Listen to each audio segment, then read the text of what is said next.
Stiamo parlando, tornando all'attualità, delle emissioni di benzene, di questi picchi. Ieri c'è stata anche, ve l'ho letto poco fa, la discesa in campo in qualche modo del sindaco. Anche il sindaco ha scritto al ministro e al Ministero della Salute e dell'Ambiente, cosa che ha fatto già qualche ora prima Legambiente Taranto. Abbiamo in collegamento Lunetta Franco. Tra l'altro questa richiesta ai ministri non viene solo dal Circolo Cittadino, ma dalla Presidenza Nazionale di Legambiente e anche da Legambiente Puglia. Buongiorno Lunetta Franco.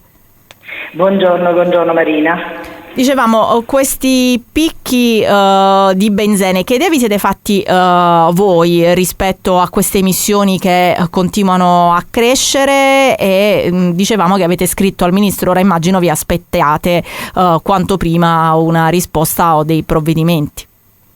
Beh, certo, ci aspettiamo dei provvedimenti più che una risposta, ma l'idea che ci siamo fatta è che derivi molto probabilmente dalle mancate manutenzioni degli impianti e quindi la situazione sta peggiorando progressivamente negli ultimi anni, sia nelle centraline interne dello stabilimento sia in quelle esterne, site nel quartiere Tamburi, e quindi la situazione è molto preoccupante perché il benzene ci stiamo pericolosamente avvicinando al limite di legge, ma ricordo che al di là del limite di legge di 5 nanogrammi per metro cubo di benzene, c'è questo pericolosissimo inquinante classificato come cancerogeno, certo, dall'Agenzia Internazionale per la Ricerca sul Cancro, che non dà alcun limite per l'esposizione, proprio perché anche esposizioni a piccole quantità sono pericolose per la salute. Quindi abbiamo scritto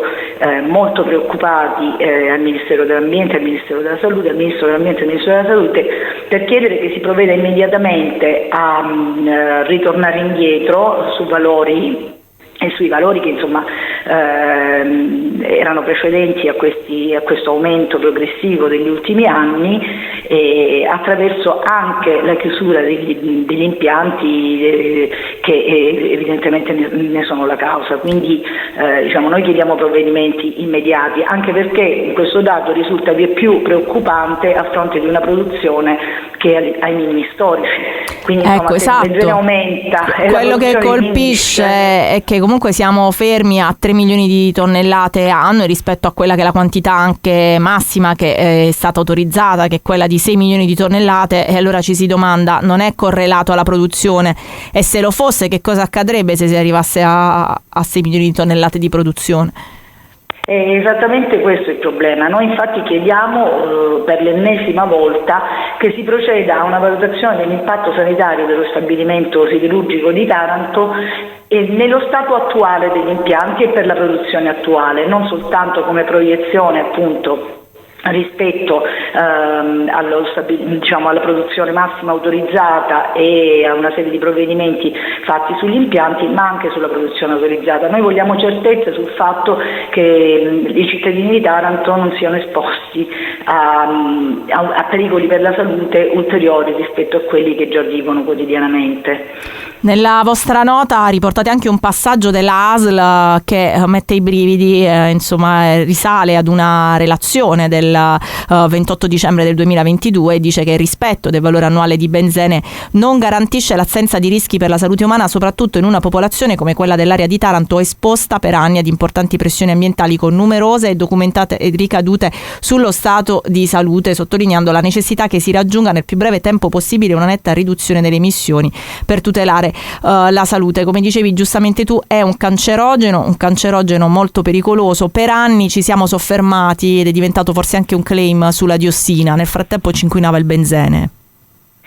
Sì, ma io non posso. La nota dell'AS è acclusa al report dell'ARPA che è stato pubblicato il 18 marzo e che ha fatto nascere in noi l'esigenza di scrivere appunto ai due ministri. È evidente che non posso che confermare quanto scritto in quella nota e che ho appena detto, insomma, di fatto non possiamo permetterci assolutamente, per la salute dei tarantini già provata da anni di esposizione all'inquinamento, questi dati non ce li possiamo permettere. Bisogna assolutamente provvedere immediatamente ad abbattere le emissioni di benzene in maniera significativa. Lunetta, chiederete o vi aspettate una convocazione da parte dei commissari di Acciaierie d'Italia su questo tema anche? Io me lo auguro, noi sicuramente vorremmo incontrarli su tutte le questioni che riguardano lo stabilimento siderurgico, questo in primo luogo, ma anche la decarbonizzazione, sulla quale abbiamo fatto un convegno lo scorso 17 novembre, mettendo la lente su tutta una serie di provvedimenti, di cambiamenti produttivi che si possono fare, che sono già realtà rispetto alla decarbonizzazione dello stabilimento. Quella è l'unica strada che si può percorrere. Abbiamo letto qualche giorno fa un'intervista al presidente di Federacciai, Gozzi, che finalmente dice la stessa cosa, cioè questo stabilimento o sarà decarbonizzato o è destinato a chiudere, e quindi bisogna provvedere immediatamente con cronoprogrammi precisi, con anche un piano industriale che preveda appunto la decarbonizzazione.